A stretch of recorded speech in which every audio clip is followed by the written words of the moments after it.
Subscribe to Himanshu Arya tutorial and click on the bell icon to never miss an update.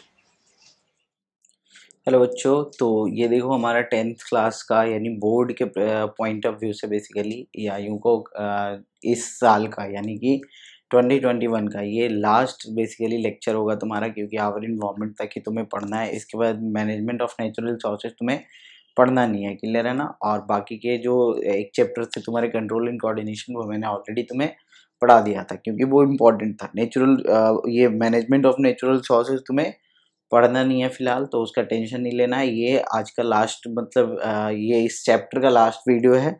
तो देखो अभी तक हमने basically ecosystem पढ़ा था, क्लियर है ना। इकोसिस्टम के कंपोनेंट्स देखे थे, साथ साथ हमने ट्रॉफिक लेवल देख लिया था, हमने पिरामिड्स पढ़ लिया था। आज का जो सेक्शन होगा ना, उसमें कुछ इंपॉर्टेंट पॉइंट्स होंगे और इससे क्वेश्चंस बनते ही बनते हैं बोर्ड में, इससे क्वेश्चन बनते ही बनते हैं, क्योंकि ये जो बेसिकली टॉपिक है इस चैप्टर का, ये अवेयरनेस वाला टॉपिक है। अवेयरनेस तो समझते होगे, जिसमें कि जागरूक किया जाता है इंसान को। ओके, सो यहाँ पे किस चीज के लिए जागरूक करना है, तो यहाँ पे तुम्हें जागरूक करना है regarding the ozone layer depletion and साथ ही साथ मैनेजमेंट ऑफ वेस्टेज दैट भी generate on our daily basis. तो ये दो पॉइंट्स पे यहाँ पे बेसिकली डील करेंगे। तो आज का जो सबसे पहला हेडिंग है वो यहाँ पे लगाओगे, और वो हेडिंग क्या है, तो वो है तुम्हारा ओजोन लेयर।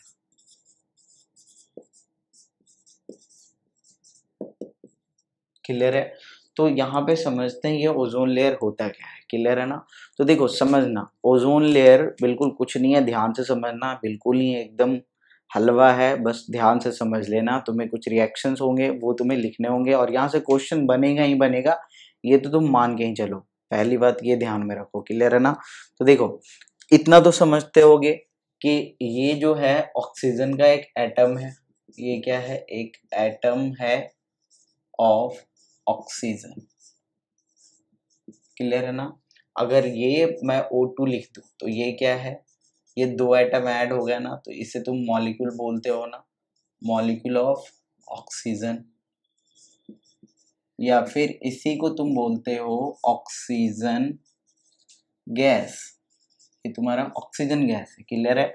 अब इसी में अगर एक और ऑक्सीजन जुट गया, ये O3 हो गया, तो अब इसी को क्या बोलोगे, molecule of ozone actually, clear है ना। तो यहाँ पे इसे लिख दूं मैं मॉलिक्यूल ऑफ ओजोन। ये भी मॉलिक्यूल ऑफ ऑक्सीजन गैस ही है बेसिकली यहाँ पे। ओके, तो यहाँ पे ये मॉलिक्यूल ऑफ ओजोन हो गया, यानी कि O3 तुम्हारा क्या है, ओजोन है। लेकिन अभी ओजोन लेयर मैंने नहीं समझाया, अभी तो बस सिर्फ ओजोन समझाया मैंने तुम्हें, क्लियर है ना। अब ओजोन के बारे में जरा कुछ समझ लो। ये जो ओजोन है ये एक डेडली पॉइजन है, क्लियर है ना। ओजोन जो है ये एक डेडली पॉइजनस गैस में आता है। ओके, लेकिन वी आर फॉर्चुनेट इनफ कि हम जिस लेयर पे रहते हैं ना एटमॉस्फेयर के, लोअर लेयर पे, क्लियर है, लिथोस्फेयर, तो उस स्फेयर पे बेसिकली ये एटमॉस्फेयर के लोअर लेयर में ये जो ओजोन है दैट इज O3 मॉलिक्यूल है, ये स्टेबल नहीं पाया जाता है, यानी कि यहाँ पे ये पाया ही नहीं जाता है। ये समझ में आया, अनस्टेबल होता है बेसिकली। ओके, सो यहाँ पे एक पॉइंट ये समझना कि ये जो है, ये मैं सिंपल सा लिख देता हूँ, not stable at lower layers of atmosphere. तो ये एटमॉस्फेयर के लोअर लेयर में स्टेबल नहीं होता है, लेकिन जैसे जैसे ये ऊपर जाता है बेसिकली, क्लियर है ना, तो ऊपर वाले जोन में बेसिकली ये जो ऑक्सीजन का जो मॉलिक्यूल है दैट इज ओजोन, क्लियर है ना, यानी कि O3 एक्चुअली। तो ये क्या होता है, स्टेबल होता है, और इसका फॉर्मेशन कैसे होता है वो भी समझना। तो देखना, एट हायर लेवल्स, अगर हायर लेवल की बात करते हैं तो यहाँ पे देखो, और ये कौन से लेवल की बात कर रहे हैं हम, तो हम बात कर रहे हैं स्ट्रेटोस्फेयर की। तो स्ट्रेटोस्फेयर की अगर बात करें तो यहाँ पे देखो क्या होता है कि ऑक्सीजन का मॉलिक्यूल तो है ही प्रेजेंट, क्लियर है ना। इस पे जब यूवी लाइट पड़ता है, यूवी रे पड़ता है, तो इससे 2 ऑक्सीजन के एटम में इसे ब्रेक कर देता है। क्लियर है ना। और यही फिर ऑक्सीजन का एटम किसी दूसरे ऑक्सीजन के मॉलिक्यूल के साथ यहाँ पे अगर बाइंड करता है, so it give as O3, तो यहीं से तुम्हारा बनता है ozone.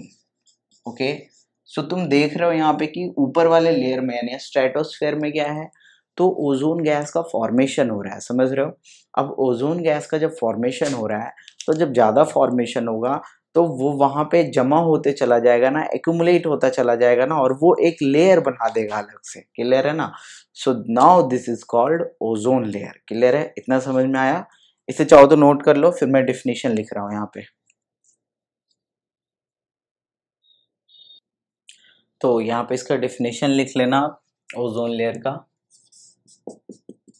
It is a protective layer around the earth which absorbs most of the harmful UV rays that comes from the sun। तो यानी कि यहाँ पे क्या है, एक प्रोटेक्टिव लेयर है ये। क्लियर है ना, अर्थ के अराउंड, जो कि क्या करता है, एब्जॉर्ब कर लेता है most of the harmful ultraviolet rays को, यूवी रे को, जो कि सन से बेसिकली आता है। क्लियर है ना। तो इसका मतलब क्या है, तो इसका मतलब ये हुआ कि ये लिविंग ऑर्गेनिजम्स को अर्थ पे बहुत सारे प्रॉब्लम से, बहुत सारे होने वाले प्रॉब्लम से जो यूवी रे से होने वाला है, उससे बचाता है। क्लियर है ना। तो यहाँ पे लिख लोगे नेक्स्ट पॉइंट, दस it prevents the living organism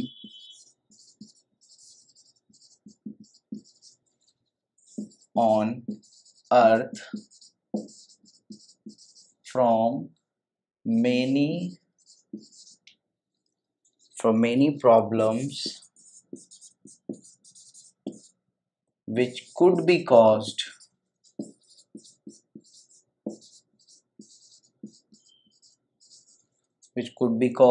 due to UV rays. अगर यूवी रे अर्थ पे आया तो, क्लियर है ना, तो बहुत सारे प्रॉब्लम हो सकते हैं, उनसे बचा देता है। क्लियर है, कौन कौन से प्रॉब्लम से बचाता है, तो वो भी यहाँ पे लिख लोगे। या फिर ऐसा करो, इसका जो बेसिकली बैड इम्पैक्ट है वो मैं आगे लिखवा दूंगा, यहाँ पे आगे समझोगे। बेसिकली यहाँ पे ये चीज़ समझ गए, ये एक प्रोटेक्टिव लेयर है जो कि हमें बहुत सारे प्रॉब्लम से बचाने वाला है। क्लियर, लाइक नर्वस सिस्टम को डैमेज होने से बचाता है, इम्यून सिस्टम को डैमेज होने से बचाता है, कैंसर से बचाता है, कैटरैक्ट से बचाता है, बहुत सारी चीज़ों से बचाता है ये। क्लियर है ना, जो कि यूवी रे कॉज कर सकता है। ओके, सो यहाँ पे अब नेक्स्ट समझोगे इस ओजोन लेयर के बारे में। लिख लेना यहाँ पे, this layer is full of O3 gas. Clear है ना, या O3 मॉलिक्यूल बेसिकली। ओके, सो ये O3 मैंने अभी अभी समझाया तुम्हें। So this layer is full of O3 gas and present at higher level of atmosphere। और इसका नाम क्या है, तो स्ट्रेटोस्फेयर। क्लियर है ना। अब हायर लेवल पे क्यों प्रेजेंट है वो भी मैंने तुम्हें बतला दिया है, क्योंकि ये बेसिकली लोअर लेवल पे अनस्टेबल होता है, और हायर लेवल पे क्या होता है, ऑक्सीजन के मॉलिक्यूल्स ब्रेक होते हैं यूवी रे के प्रेजेंस में, वो ऑक्सीजन के एटम में ब्रेक हो जाते हैं, फिर वो दूसरे ऑक्सीजन के मॉलिक्यूल के साथ कंबाइन करके, ऑक्सीजन गैस के मॉलिक्यूल के साथ कंबाइन करके ओजोन गैस बना लेता है। क्लियर है ना। और इस तरीके से वहां पे स्ट्रेटोस्फेयर पे ये क्या है, तो स्टेबल है, और स्टेबल होने के साथ साथ ये इंपॉर्टेंट फंक्शन भी परफॉर्म कर रहा है, और वो फंक्शन मैंने यहाँ ऊपर ही लिखा है। क्लियर है ना, कि it absorb the harmful rays that comes from the sun, और हमें बहुत सारे प्रॉब्लम से बचा देता है बिना हमारे जाने ही। क्लियर है, इतना समझ में आया यहाँ पे। तो यहाँ पे वो पॉइंट वो भी लिख ही लेना जो मैंने वहां बोला था। तो यहाँ पे एक नोट बना के पॉइंट लिख लोगे O3 is a poisonous gas and unstable at lower levels of atmosphere। दिख रहा है ना? but it is highly stable at higher levels like stratosphere। Okay, तो यहाँ पे ये स्ट्रेटोस्फेयर में लगभग ये हाईली स्टेबल होता है और साथ ही साथ इसका जो थिकनेस होता है वो लगभग 3 से 4 किलोमीटर होता है। सो लिख लेना, it's thickness is about 3 to 4 kilometre. तो 3 से 4 किलोमीटर स्ट्रेटोस्फेयर का ऐसा है जहाँ पे कि सिर्फ तुम्हें ओजोन के गैस मिलेंगे, ओजोन के मॉलिक्यूल्स मिलेंगे। क्लियर है ना? यहाँ पे समझ में आए ये? ओके, और वो करता क्या है, तो वहाँ पे एक इम्पॉर्टेंट फंक्शन परफॉर्म करता है और वो फंक्शन क्या है, तो हार्मफुल यूवी रे को एब्जॉर्ब करने का। क्लियर है ना? ताकि वो अर्थ पे ना आए और हम बहुत सारे बीमारियों से बच सके। क्लियर है? तो इसे नोट कर लो, इसके बाद देखते हैं हम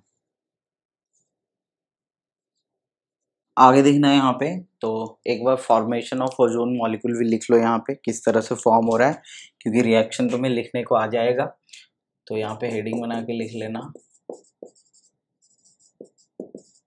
फॉर्मेशन ऑफ O3। क्लियर है ना? यानी कि ओजोन के जो मॉलिक्यूल हैं वो कैसे बन रहे हैं। क्लियर है? तो सबसे पहले समझना यहाँ पे क्या हो रहा है, मैंने ऑलरेडी बता दिया तुम्हें कि ऑक्सीजन के molecule eight a certain level of atmosphere that is stratosphere में जाकर यूवी रे के साथ रिएक्ट करता है और वहां पे वो ऑक्सीजन के एटम में स्प्लिट हो जाता है। क्लियर है ना?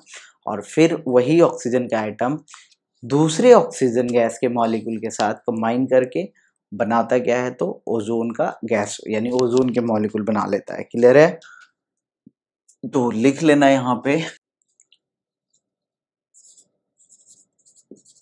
Ozone molecule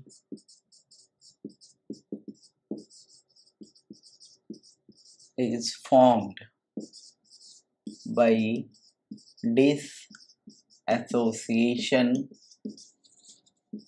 of oxygen gas molecule in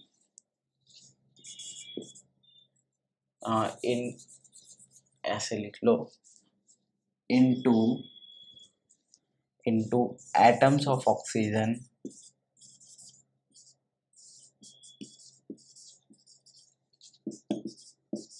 in presence of UV rays। Clear है ना? then combining of these atoms with other molecule of oxygen gas. Clear है ना? लाइक यहाँ पे तुम चाहो तो यहाँ पे साथ ही साथ रिएक्शन भी लिख सकते हो, O2। क्लियर है ना? In presence of UV it gives oxygen plus oxygen, then O2 again plus oxygen it gives O3। Clear है ना? So this is how ozone is formed. Okay, अब यहाँ पे देखो, कॉज ऑफ कंसर्न क्या है समझना, इस टॉपिक को पढ़ने का क्या मतलब है। और मैंने बोला था कि ये अवेयरनेस वाला टॉपिक है, तो क्यों है ऐसा, क्यों बोला था मैंने, इस चीज को समझने की कोशिश करना। देखो है क्या, 3 से 4 किलोमीटर तक तुम्हारा मतलब ओजोन के मॉलिक्यूल्स प्रेजेंट है स्ट्रेटोस्फेयर में। ओके, अब जब ओजोन के मॉलिक्यूल्स प्रेजेंट है 3 से 4 किलोमीटर, मान के चलो यहाँ से यहाँ तक है, इस तरह से मान के चलो कि यहाँ से यहाँ तक ये टोटल 4 किलोमीटर का डिस्टेंस है, और इस 4 किलोमीटर में सिर्फ तुम्हें O3 O3 O3 O3 O3 हर जगह O3 मिलने वाला है। क्लियर है ना, इतना समझ में आ रहा है। अब देखो प्रॉब्लम क्या हुआ। प्रॉब्लम क्या हुआ कि there are certain substances, certain chemicals like chlorofluorocarbons, यानी carbon containing chlorine and fluorine molecule. Okay, so ऐसे सब्सटेंस जो कि कार्बन कंटेनिंग हो, साथ साथ क्लोरीन और फ्लोरीन के मॉलिक्यूल्स प्रेजेंट हो उसमें, क्लियर है ना, उन्हें क्लोरोफ्लोरोकार्बन्स बोलते हैं, which is the cause of concern. Okay, तो यहाँ पे सोचने वाली बात यह है कि वो क्लोरोफ्लोरोकार्बन्स करता क्या है। तो जैसे ही क्लोरोफ्लोरोकार्बन्स इस स्ट्रेटोस्फेयर में आता है, जहाँ पे कि तुम्हारा ओजोन के मॉलिक्यूल्स प्रेजेंट है, वहां पे वो क्या करता है, ओजोन के मॉलिक्यूल को ना ब्रेक कर देता है ऑक्सीजन के मॉलिक्यूल में, यानी कि ये उल्टा रिएक्शन चला जाएगा। समझ में आ रहा है। तो यहाँ पे ये O3 को तोड़ देगा O2 प्लस O में। क्लियर है ना, यानी कि यहाँ पे अगर तुम ध्यान से देख रहे हो तो ये जो तुम्हारा ओजोन के जो मॉलिक्यूल्स है ना, उसका नंबर धीरे धीरे घटना शुरू हो जाएगा, और जब ज्यादा से ज्यादा क्लोरोफ्लोरोकार्बन ऊपर की ओर आएगा तो वो क्या होगा, ज्यादा से ज्यादा ओजोन को डिस्ट्रॉय करेगा, ओजोन के मॉलिक्यूल को। तो फाइनली ये जो 4 किलोमीटर का थिकनेस है ना, ये घटते घटते मान लो 2 किलोमीटर का हो गया। क्लियर है ना, क्योंकि नीचे से तो डिस्ट्रक्शन हो रहा है ना तुम्हारे ओजोन के मॉलिक्यूल का। समझ में आ रहा है। फिर और थिकनेस होते होते मान लो ये 1 किलोमीटर का ही रह गया। ठीक है, अब यहाँ पे समझना, जब ओजोन के मॉलिक्यूल्स का यहाँ पे जो डेप्थ है या कंसंट्रेशन है, थिकनेस है, वो 1 किलोमीटर रह गया, तो उसका जो पावर है ना, पावर ऑफ एब्जॉर्प्शन, वो तो कम गया ना एक तरह से, क्योंकि यहाँ पे ज्यादा मॉलिक्यूल्स थे तो ज्यादा यूवी रे को प्रोटेक्ट कर रहा था नीचे जाने से। लेकिन यहाँ पे तो नहीं कर पाएगा ना ये, और मान लो पतला होता चला गया, तो यहाँ पे क्या होगा, ओजोन सॉरी यूवी रे जो है वो पेनिट्रेट कर जाएगा।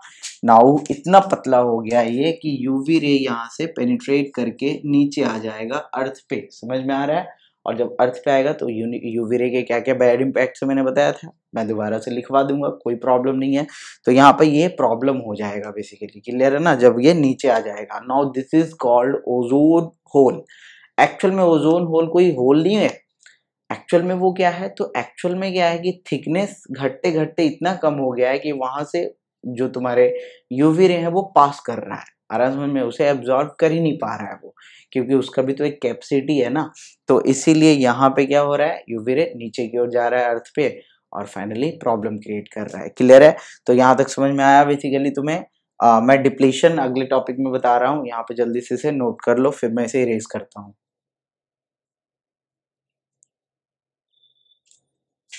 तो यहाँ पे हेडिंग बना लेना आप, depletion of ozone layer. Clear है ना, दिख तो रहा है। Okay, so depletion of ozone layer देखेंगे यानी यहाँ पे, यानी डिप्लीशन मीन्स वही थिकनेस का कमते चला जाना। क्लियर है ना। सो यहाँ पे समझोगे वही लिखेंगे हम कि कुछ ऐसे सब्सटेंस है बेसिकली जो ये काम करता है। तो वहीं से शुरू करते हैं हम, यहाँ पे लिखेंगे there are certain chemicals like chlorofluorocarbons which is commonly known as CFCs. okay, so chlorofluorocarbons को CFC बोलते हैं। क्लियर है ना। और भी दूसरे चीज होते हैं, जैसे हेलोजेंस होते हैं, मीथेन होते हैं, नाइट्रस ऑक्साइड होता है, ये सारे चीज होते हैं, लेकिन बेसिकली हम क्लोरोफ्लोरोकार्बन पे ही फोकस करेंगे। क्लियर है ना। चाहो तो और भी चीज लिख सकते हो, there are certain chemicals like chlorofluorocarbons, halogens, methane, nitrous oxides, etc। Clear है ना। तो यही सारे केमिकल्स होते हैं जो कि क्या करता है, रिएक्ट करता है तुम्हारे O3 के मॉलिक्यूल के साथ, और तुम्हारा उसे क्या करता है, ब्रेक कर देता है ऑक्सीजन के मॉलिक्यूल और एक ऑक्सीजन के एटम में, क्लियर है ना। दैट मीन्स की causing the depletion of ozone layer, clear है ना। so there are certain chemicals like CFC, etc, they react with O3 molecule, कहाँ रिएक्ट करेगा, तो जहां O3 मॉलिक्यूल प्रेजेंट है दैट इज स्ट्रेटोस्फेयर में। ओके यहां तक तो समझते होगे। तो react with O3 molecule and form, या लिख लो यहाँ पे ब्रेक्स लिख लो, ज्यादा बेटर होगा, and break down into molecule of oxygen gas and a free atom. Okay अब यहां पे जब ये करेगा तो यहां पे क्या हो जाएगा, कॉजिंग द डिप्लीशन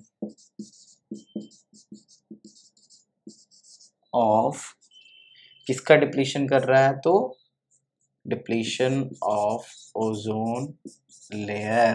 तो ये ओजोन लेयर का क्या कर रहा है, तो डिप्लीशन कर रहा है, क्योंकि ओजोन के मॉलिक्यूल्स का ब्रेक कर रहे हैं यहाँ पे, क्लियर है ना।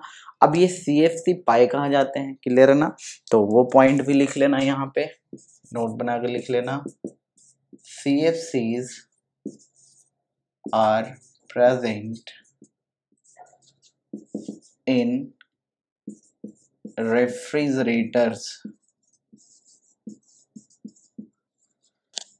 इसके बाद AC में प्रेजेंट होता है, क्लियर है ना। साथ ही साथ तुम्हारे कुछ कुछ एरोसल स्प्रे यानी डिओड्रेंट्स जो होते हैं ना, एरोसल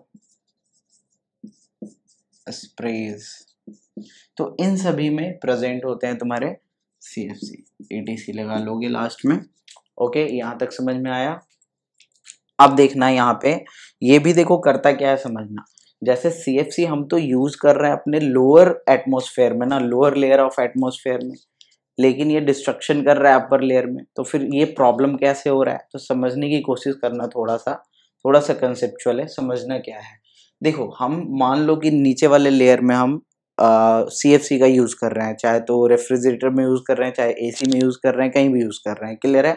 लेकिन हाँ अभी का जो रेफ्रिजरेटर और AC आता है ना, उसमें R32 गैस यूज होता है, तुमने देखा होगा शायद, या फिर कहीं AC वगैरह खरीदने जाओ तो देखना वहाँ R32 का सिंबल लगा होता है। सो दैट मीन्स कि वहाँ पे ना CFC नहीं यूज हो रहा है, उसके अल्टरनेटिव्स ढूंढे गए हैं और वही यूज होता है जो कि इन्वायरमेंट फ्रेंडली होता है, जो कि ओजोन लेयर डिप्लीशन में हेल्प नहीं करता है, वो क्लियर है ना। खैर वो तो बात की बात है, यहाँ पे समझना कि नीचे वाले लेयर में मान लो तुम CFC यूज कर रहे हो, तो जब नीचे वाले लेयर में उसका अमाउंट बढ़ेगा तो वो धीरे धीरे ऊपर ही उठेगा ना, और ऊपर उठते उठते उठते उठते एक समय ऐसा आएगा कि वो पहुंच जाएगा स्ट्रेटोस्फेयर में, और जब स्ट्रेटोस्फेयर में पहुंच जाएगा तब होगा प्रॉब्लम, उससे पहले प्रॉब्लम नहीं होगा। जब स्ट्रेटोस्फेयर में पहुंच जाएगा तो प्रॉब्लम होगा, क्योंकि स्ट्रेटोस्फेयर में उसे मिलेगा क्या, ओजोन के मॉलिक्यूल्स, और जब ओजोन के मॉलिक्यूल्स मिलेंगे तो वहां पे ओजोन का मॉलिक्यूल क्या करेगा, रिएक्ट कर जाएगा उसके साथ, क्लियर है ना, समझ में आ रहा है। और जैसे ही वहां पे रिएक्ट करेगा तो फिर वो उसे ब्रेक कर देगा ना ऑक्सीजन के मॉलिक्यूल में, यानी ऑक्सीजन गैस के मॉलिक्यूल में और फ्री एटम में, क्लियर है ना। तो यहाँ पे ये समझ में आ गया। ओके तो यहाँ तक समझ गया। अब क्या करो, इसे एक बार जल्दी से नोट कर लो, क्लियर है ना, उसके बाद आगे बताते हैं। ओके तो यहाँ पे देखो एक इंटरेस्टिंग फैक्ट लिख लेना actually regarding the depletion of ozone layer. तो यहाँ पे देखो होता क्या है एक्चुअली समझना। तो होता क्या है, द क्लोरोफ्लोरोकार्बन्स, क्लियर है ना, विच reaches from troposphere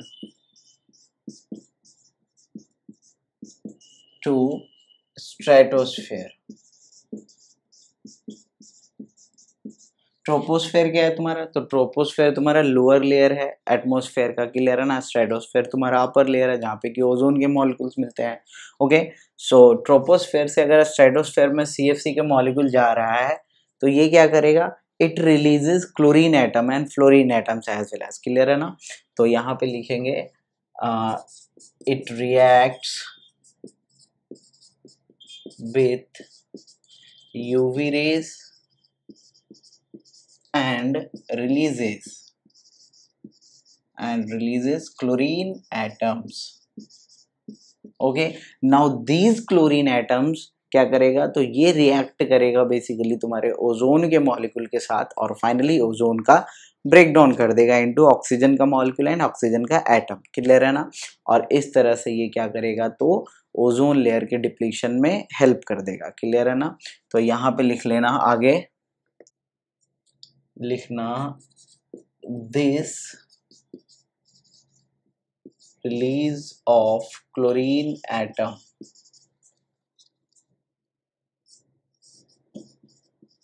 causes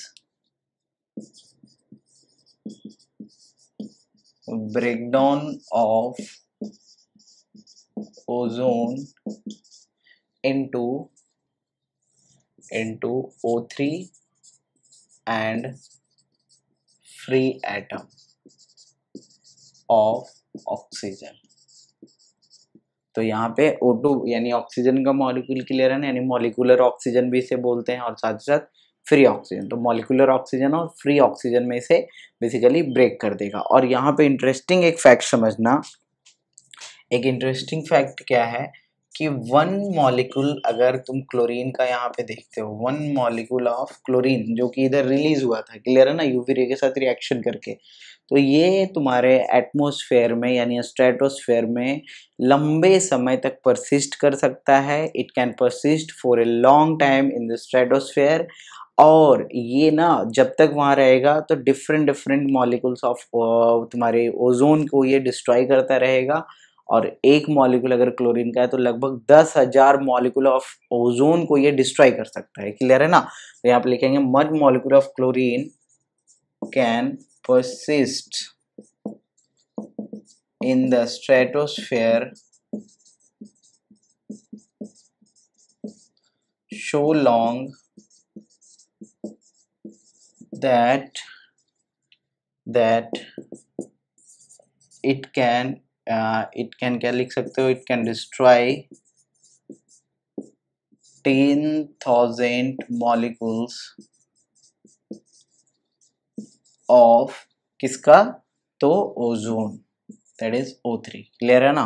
तो यहाँ पे समझ गए कि एक क्लोरीन का जो मॉलिक्यूल होगा वो लगभग 10,000 डिफरेंट मॉलिक्यूल्स ऑफ ओजोन को डिस्ट्रॉय कर सकता है लंबे समय में, एक अचानक से नहीं कर देगा। क्लियर है ना, लंबे समय तक ये प्रेजेंट रहेगा और लंबे समय तक उसका डिस्ट्रक्शन करता रहेगा। क्लियर है।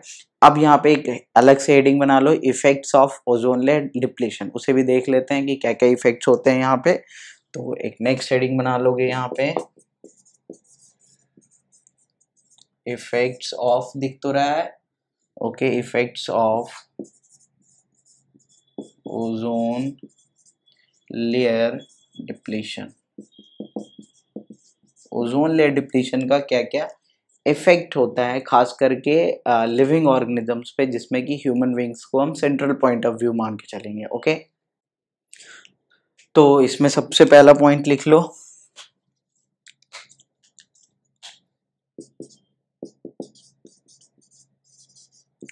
increases the chance of skin cancer and cataract. तो ये स्किन कैंसर और साथ साथ कैटरैक्ट मीन्स मोतियाबिंद समझते होगे। क्लियर है ना। ये कॉज कर जाता है, यानी कि उसके मतलब चांस को बढ़ा देता है। क्लियर है ना। देन नेक्स्ट पॉइंट लिख लेना, decreases the functioning of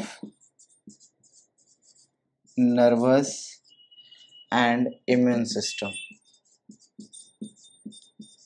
तो इम्यून सिस्टम और साथ साथ नर्वस सिस्टम के फंक्शन को ये डिक्रीज करेगा, बेसिकली उसके फंक्शन को मतलब प्रॉपर ढंग से नहीं चलने देगा। क्लियर है ना। साथ साथ अगर प्लांट में बात करें तो ये फोटोसिंथेसिस को रोक देता है। कैसे, तो तुम्हारा याद है यहाँ पे क्या कर रहा है, यहाँ पे ये बेसिकली जो क्लोरोफिल के मॉलिक्यूल्स है ना लीफ में, उसे डिस्ट्रॉय कर देता है। तो यहाँ पे नेक्स्ट पॉइंट लिख लेना, डिस्टर्ब द प्रोसेस ऑफ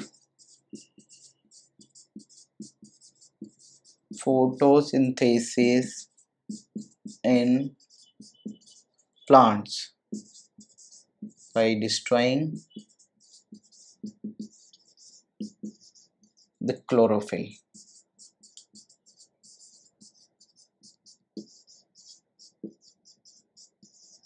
तो क्लोरोफिल मॉलिक्यूल को डिस्ट्रॉय कर देता है और फाइनली फोटोसिंथेसिस को भी रोकता है, और इसी के साथ साथ ये फूड चेन को अफेक्ट करेगा अगर तुम ध्यान से देखो तो। क्लियर है ना। और द नेक्स्ट पॉइंट इज कि ये डीएनए में चेंज करवा देता है। क्लियर है ना। तो यानी यहाँ पे नेक्स्ट पॉइंट लिख लेना, it can cause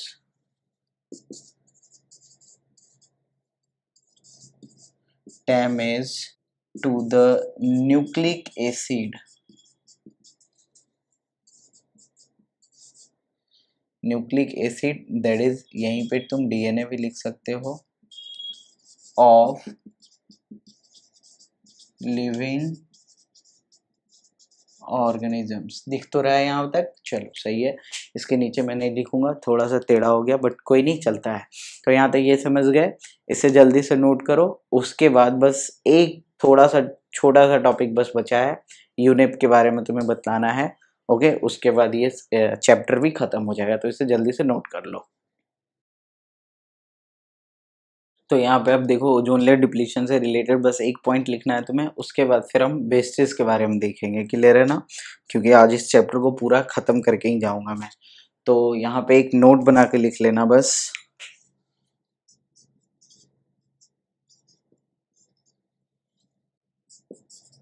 the decreased in the thickness of ozone is first observed over Antarctica. ये सबसे पहले अंटार्कटिका के ऊपर बेसिकली ऑब्जर्व किया गया था। was observed over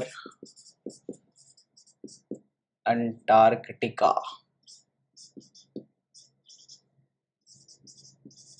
and is termed as, इसी को क्या बोला था, तो ओजोन लेयर बोला था। क्लियर है ना। तो यहाँ पे एक्चुअली पास्ट टेंस लगा लो, वाज लिख लो। क्लियर है ना, and was। क्लियर है। The decrease in the thickness of ozone was first observe over Antarctica and was termed as ozone layer. लिख लिए क्या, ओजोन होल लिख लोगे, यहाँ पे हो जाता है बाई मिस्टेक। तो यहाँ पे इसी को ओजोन होल बोला है इन्होंने। क्लियर है ना। अब ओजोन होल एक्चुअल में कोई होल नहीं है, मैंने समझाया है। थिकनेस कम जाता है, इतना कम जाता है कि वहां से जो तुम्हारे यूवी रे हैं वो पेनिट्रेट कर सकता है अर्थ पे। सो this is called ozone hole, क्योंकि यहाँ पे समझ रहे हो एक होल सा बन गया जहाँ से कि यूवी रे तुम्हारा पेनिट्रेट कर रहा है, और जब नीचे आ रहा है तो वो बहुत सारे प्रॉब्लम को क्रिएट कर रहा है। अब यहाँ पे एक और पॉइंट लिख लेना, ये इंपॉर्टेंट पॉइंट है, इससे क्वेश्चन पूछता है। United Nations Environment Programme, that is, इसी को बोलते हैं हम UNEP, यूनेप। क्लियर है ना। तो यूनेप ने बेसिकली बहुत सारे कंट्रीज के साथ एक बेसिकली क्या बोल सकते हो, एक एग्रीमेंट साइन किया। क्लियर है ना, जिसमें कि 1986 के लेवल पे, 1986 में जितना भी क्लोरोफ्लोरोकार्बन प्रेजेंट था एटमॉस्फेयर में, उसी लेवल पे क्लोरोफ्लोरोकार्बन्स के प्रोडक्शन को फ्रीज कर दिया गया। क्लियर है ना, बहुत सारे कंट्रीज में, और अभी तक भी उसे फॉलो किया जाता है। क्लियर है ना। So United Nations Environment Programme succeeded in signing an agreement to freeze the production of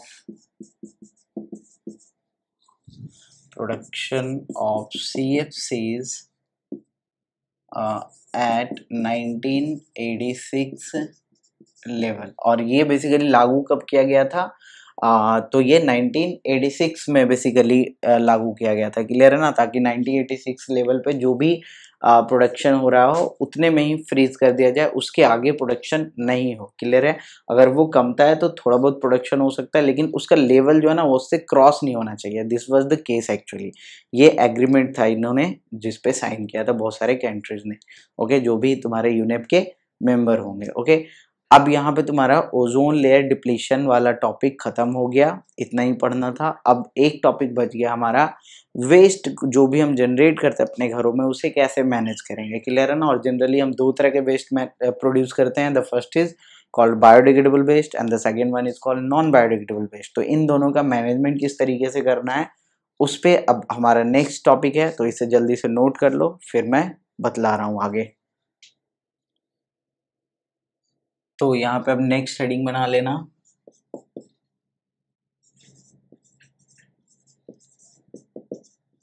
managing the wastage B produce. जो भी वेस्टेज प्रोड्यूस करते हो उसे मैनेज करने का तरीका यहाँ पे देखेंगे। क्लियर है ना? तो सबसे पहले तो हम वेस्टेज कहाँ कहाँ से प्रोड्यूस करते हैं, सोर्सेज क्या क्या है वेस्टेज के प्रोडक्शन के, उसे पहले देख लेते हैं। क्लियर है ना? तो यहाँ पे एक छोटा सा हेडिंग बना लेना, सोर्सेस ऑफ वेस्ट। क्लियर है ना? तो देखो क्या क्या सोर्स हो सकते हैं समझना। तो सबसे पहला तुम्हारा इंडस्ट्रियल वेस्टेज हो सकता है, देन डोमेस्टिक वेस्टेज हो सकता है, देन तुम्हारा एग्रीकल्चरल वेस्ट हो सकता है, कॉमर्शियल वेस्ट हो सकता है, और साथ साथ बायोमेडिकल वेस्ट हो सकता है। तो इन्हीं सब चीज़ों को एक एक करके लिख लेना। सबसे पहला तुम्हारा लिख लोगे इंडस्ट्रियल वेस्ट। अब इंडस्ट्रियल वेस्ट में क्या क्या आएगा? तो इंडस्ट्रियल वेस्ट में तुम्हारे जैसे ऑर्गेनिक कंपाउंड्स आ जाएंगे, कुछ हैवी मेटल्स आ जाएंगे, कुछ कार्बन डाइऑक्साइड, SO2 या हार्मफुल गैसेस आ जाएंगे। क्लियर है ना? तो यहाँ पे लिख लोगे organic compounds, heavy metals, CO2, SO2, ATC। तो ये सारे गैसेस आ जाएंगे। ये हो गया तुम्हारा industrial waste. Then the second one is domestic sewage, यानी डोमेस्टिक वेस्ट या डोमेस्टिक सीवेज जो घरों से जो नाली वगैरह निकलता है ना, so that is the domestic sewage. Clear है ना? डोमेस्टिक वेस्ट लिख के सीवेज लिख लो एक्चुअली, तो ज़्यादा बेटर होगा। डोमेस्टिक वेस्ट में सीवेज आ जाएगा ना, तो यहाँ पे सीवेज लिख लो। हाँ, अब बेटर है। ओके, सो डोमेस्टिक वेस्ट में तुम्हारा सीवेज आ गया, यानी जो नाली वगैरह है। अब इसमें बहुत सारे वेस्ट आते हैं। क्लियर है ना? नालियों में तुम समझते हो ह्यूमन एक्सक्रीटा वगैरह जाता है। ओके, खास करके तो ये सब चीज हो गया। इसके बाद लिखना एग्रीकल्चरल वेस्ट, और एग्रीकल्चरल वेस्ट में तो तुम्हारे केमिकल्स ही आएंगे ना, खास करके एग्रीकल्चरल वेस्ट, केमिकल्स, या फिर साथ ही साथ तुम्हारे जो भी ये जो प्रोडक्ट्स होते हैं जो फालतू वाले। क्लियर है ना? जो बाई प्रोडक्ट्स होते हैं वो सब। तो यहाँ पे खास करके केमिकल्स यानी फर्टिलाइजर लिख दूं मैं, तो ये सभी आ गए यहाँ पे। Then fourth one is commercial waste, और सबसे ज्यादा तुम्हारा कॉमर्शियल वेस्ट का ही प्रोडक्शन होता है डेली रूटीन में। क्लियर है ना? कॉमर्शियल वेस्ट में जैसे कि आ जाएगा जो शॉप हो गए हैं छोटे बड़े, जैसे कपड़े का दुकान हो गया, कोई फोटोकॉपी कर रहा है उसका दुकान हो गया, और भी डिफरेंट टाइप के जो दुकान हो गए, मॉल हो गया इवन। क्लियर है ना? उन सभी जगहों से जो भी वेस्ट प्रोड्यूस हो रहा है, these are the commercial waste. तो यहाँ पे मैं सिंपल से लिख दूं wastage produced at shops and malls. तो शॉप हो गया छोटा दुकान, मॉल हो गया तुम्हारा उसी का बड़ा रूप। क्लियर है ना? तो यहाँ पे क्या क्या वेस्टेज प्रोड्यूस होते हैं वो तुम समझते होगे। इसके बाद एक और लिख लेना number 5, that is biomedical waste. तो बायोमेडिकल वेस्ट में जैसे बहुत सारे जो टैबलेट्स होते हैं एक्सपायरी कर जाते हैं तो वो भी वेस्ट का फॉर्म ले लेता है। बहुत सारे प्लास्टर वगैरह होता है उसे काटा जाता है, उसके बाद वुंड वगैरह साफ किया जाता है, वो सब वेस्ट। क्लियर है ना। साथ साथ सिरिंज वगैरह यूज करने के बाद उसे फेंका जाता है, वो सारे वेस्ट। तो यहाँ पे मैं सिंपल सा लिख देता हूँ, wastage produced eight hospitals. Clear है ना। तो ये सारे तरह के वेस्ट तुम्हें यहाँ पे देखने को मिला। ओके, यहाँ तक समझे। अब यहाँ पे समझना, ये तो इतने तरह के वेस्टेज तुमने देख लिया, लेकिन अगर हम ब्रॉडली इसे क्लासिफाई करना चाहे ना, तो ये सारे वेस्टेज को हम दो ब्रॉड कैटेगरीज में क्लासिफाई कर सकते हैं। These are biodegradable and non biodegradable. Clear है। तो यहाँ पे एक पॉइंट लिखना, the different types of wastage, the different types of wastage collected from different sources। ये different different sources से collect हुए हैं ना, collected from different sources can be broadly classified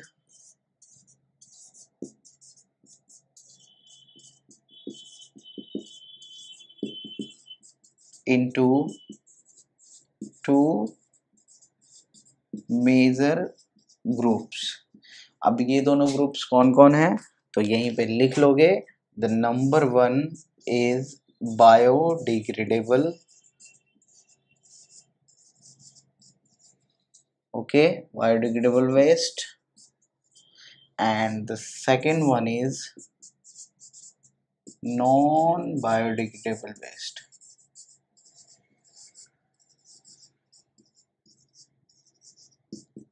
So these two are the broad categories, broad classification of wastage that we generate at our daily life। Clear है ना। तो हम अपने daily life में जो भी वेस्ट जनरेट करते हैं उसे दो ब्रॉड कैटेगरीज में बांटा गया, that is biodegradable and non biodegradable. अब इन दोनों को एक एक करके देखेंगे हम, और साथ साथ इसके डिस्पोजल किस तरीके से करना है, सेफ डिस्पोजल, सिर्फ डिस्पोजल नहीं, सेफ डिस्पोजल, उन्हें भी समझेंगे। बट यहाँ पे पहले से नोट करोगे उसके बाद। ओके, तो यहाँ पे देखोगे सबसे पहले तो डिफिनेशन लिख लो बायोडिग्रेडेबल और नॉन बायोडिग्रेडेबल का। क्लियर है ना। तो यहाँ पे लिखना, number one,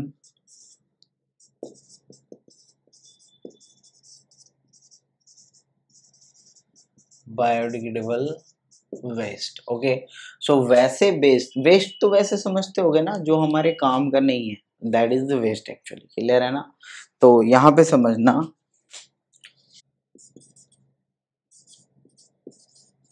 the waste is that can be degraded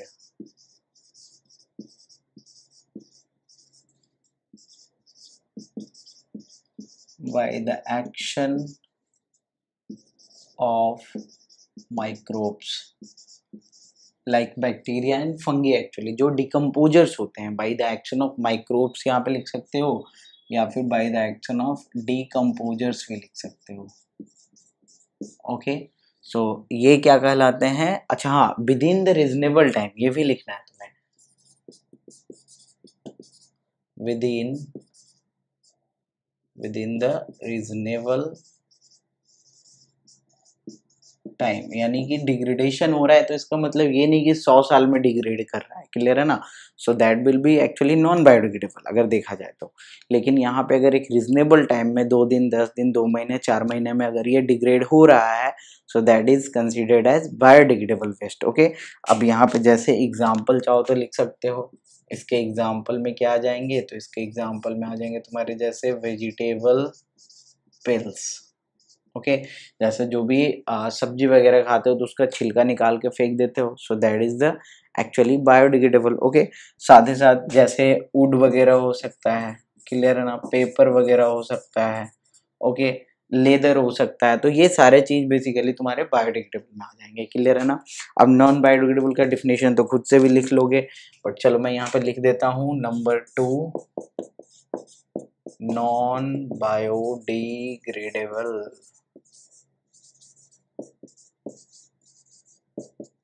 तो यहाँ पे डिफिनेशन लिख लोगे, क्या हो जाएगा, waste is that can not be degraded, clear है ना, या फिर जो काफी ज्यादा समय ले लेता है, क्लियर है ना। तो सिंपल सा लिख लेना, the waste is that can not be degraded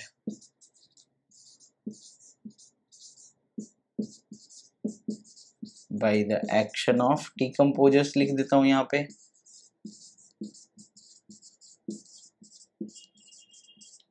okay, सो ये तुम्हारे हो गए मतलब कि नॉन बायोडिग्रेडेबल।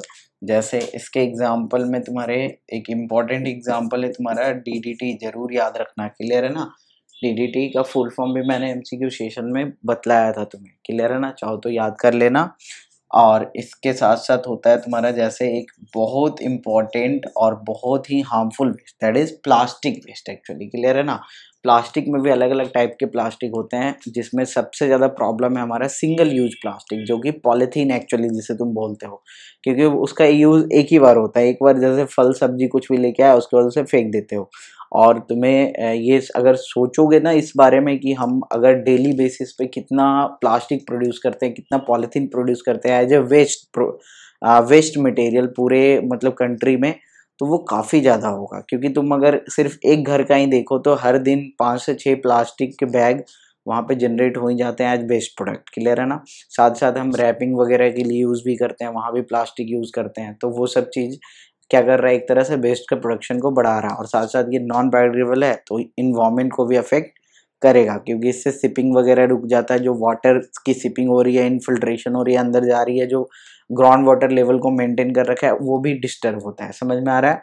अब यहाँ पे हम देखेंगे अगला topic, methods of safe disposal of waste, यानी वेस्ट को सही तरीके से डिस्पोज करने का तरीका देखेंगे, लेकिन उससे पहले से नोट कर लो। तो अब यहाँ पे अगला हेडिंग लगा लेना, methods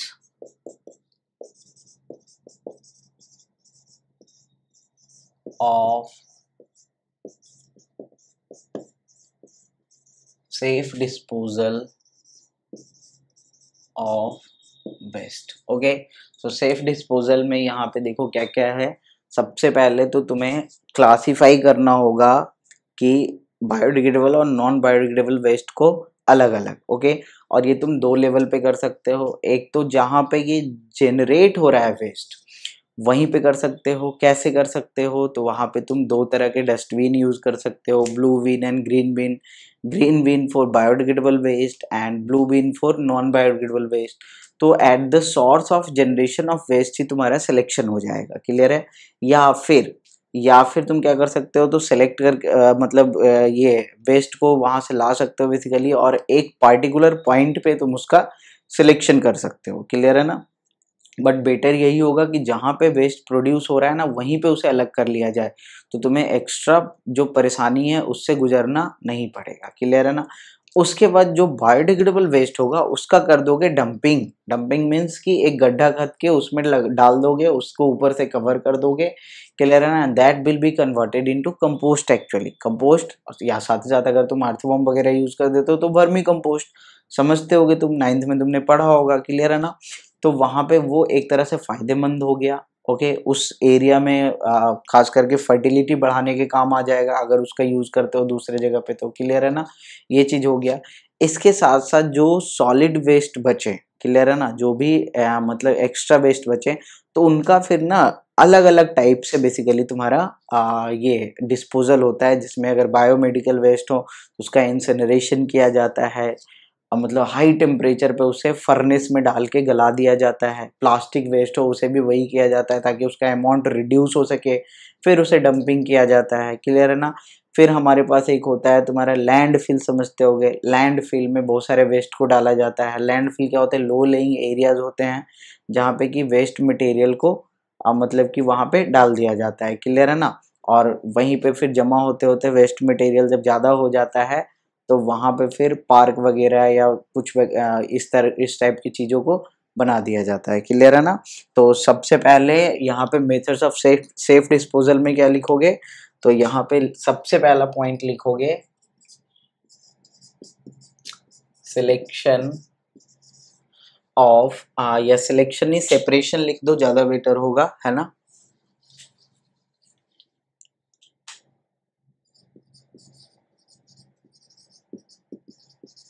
separation of biodegradable and non biodegradable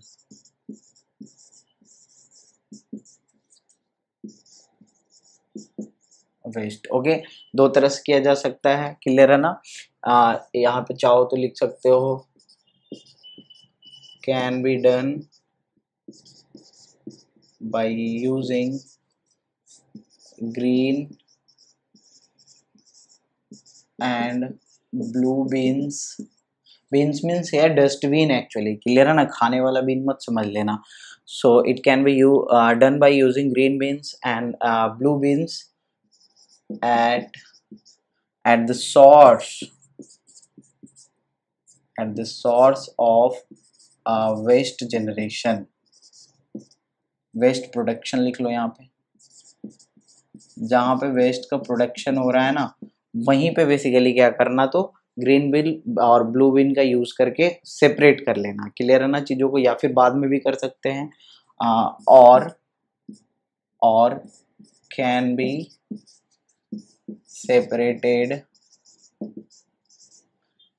separated manually later on। Okay, तो बाद में भी ये काम हो सकता है, क्लियर है ना, लेकिन अगर पहले ही कर लेते हो तो बाद में परेशानी से बचोगे, क्लियर है। देन इसके बाद देखो क्या करेंगे, इसके बाद क्या करेंगे हम, तो यहाँ पे लिखोगे formation of compost by biodegradable waste ना।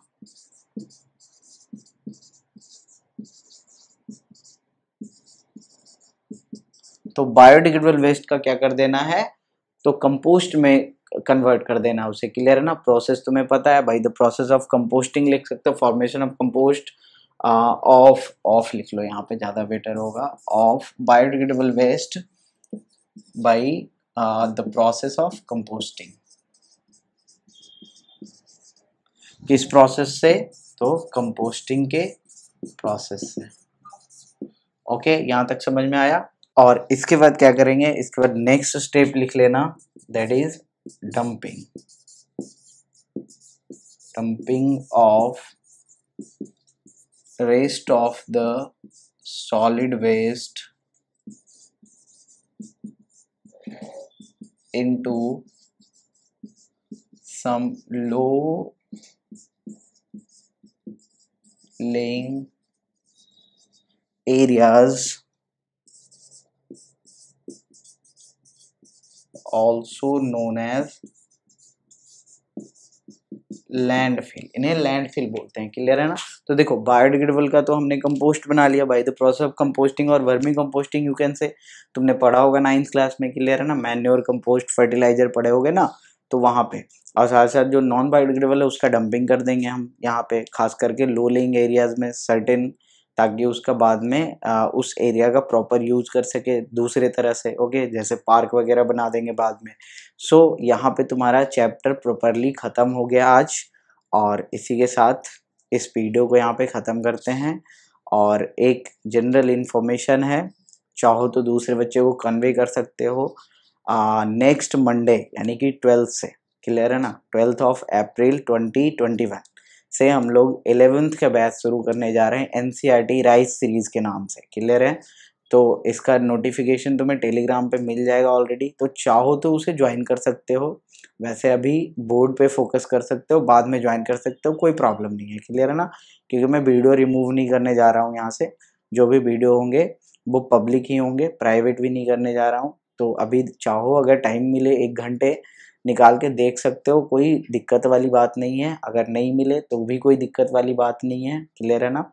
वहाँ पे हम लोग एनसीईआरटी फुल्ली कवर करने वाले हैं, साथ साथ क्वेश्चंस वगैरह भी प्रैक्टिस करने वाले हैं। लेकिन आप फिलहाल अगर कोई 11th का बच्चा तुम्हारे कांटेक्ट में है, 11th या 12th का, जिसका 11th खराब हो चुका है, क्योंकि बहुत सारे बच्चों का खराब हुआ होगा बेसिकली, क्योंकि पिछले साल कोरोना था और अभी भी है बेसिकली, बट पिछले साल कुछ ज़्यादा ही था। अब तक तो जैसे क्या है ना कि बहुत सारे लोग स्टेबल हो चुके हैं कि हाँ इस सोर्स से नहीं तो इस सोर्स से किसी तरह से करके, इस तरह से नहीं इस तरह से करके पढ़ाई कर लेना है ना। बहुत सारे टीचर भी ऑनलाइन आ चुके हैं। लेकिन जब शुरू ये आया बेसिकली, तो लोगों को स्टेबल होने में भी तो टाइम लगा ना, लोगों को एडजस्ट करने में टाइम लगा। ओके, अब लगभग एडजस्ट कर चुके हैं, तो पढ़ाई में अब उतना ज़्यादा प्रॉब्लम होने वाला नहीं है इस साल। बट हाँ, अगर किसी का 11th बेसिकली अगर वीक हो गया है तो उसे सजेस्ट कर सकते हो। और बाकी टेलीग्राम ज्वाइन तो किए ही होगे, वहाँ पे नोटिफिकेशन मिलता रहेगा तुम्हें। चलो फिर ठीक है, okay, bye bye and best of luck for your upcoming examination. और देखते हैं, अगर एग्जामिनेशन के पहले कुछ होता है तो किसी दिन लाइव आके तुम्हारे डॉट्स वगैरह सब क्लियर कर दूंगा। ओके, तो अगर कुछ पूछना हो तो टेलीग्राम पे तुम मुझे मैसेज कर सकते हो। ये लिटरली आज लास्ट क्लास है तुम्हारा बोर्ड के पॉइंट ऑफ व्यू से। ओके, और जैसे भी देख लो लास्ट ही क्लास है। ओके, चलो फिर ठीक है, bye bye, take care, see you.